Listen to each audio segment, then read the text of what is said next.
O'zgidromet ertangi ob-havo ma'lumotlarini e'lon qildi. Assalomu alaykum, hurmatli tomoshabin, kanalimizga xush kelibsiz. Videodan to'liq xabardor bo'lishni istasangiz, kanalimizga obuna bo'lib, video roliklarimiz ostiga bir dona like va podpisatsiya tugmachalarini bosib qoldiring.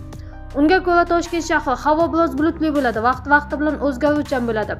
Kunning birinchi yarmida biroz qisqa muddatli yomg'ir yog'ishi momaqaldiroq bo'lishi mumkin. Harorat kechasi 21-23 gradus, kunduzi 30-32 gradus iliq bo'ladi.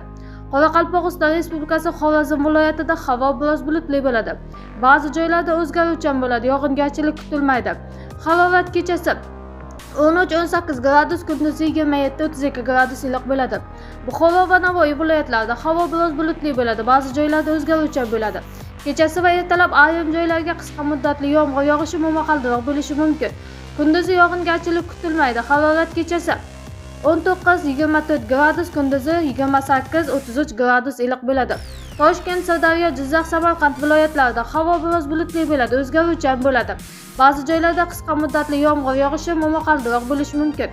Harorat kechasi 19-24 gradus, kunduzi 28-33 gradus iliq bo'ladi. Qashqadaryo va Surxondaryo viloyatlari havo biroz bulutli bo'ladi, ba'zi joylarda o'zgaruvchan bo'ladi.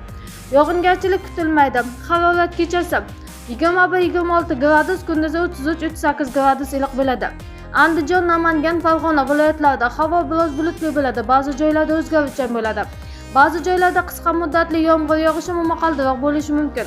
Harorat kechasi 19-24 gradus, kunduzi 30-35 gradus iliq bo'ladi.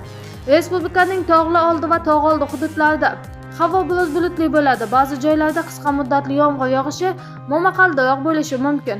Harorat kechasi 13-18 gradus, kunduzi 28-23 gradus iliq bo'ladi. Eng so'nggi yangiliklardan birinchilardan bo'lib xabardor bo'lishni istasangiz, kanalimizga obuna bo'lib, video roliklarimiz ostiga bir dona like va podpisatsiya tugmachalarini bosib qoldiring.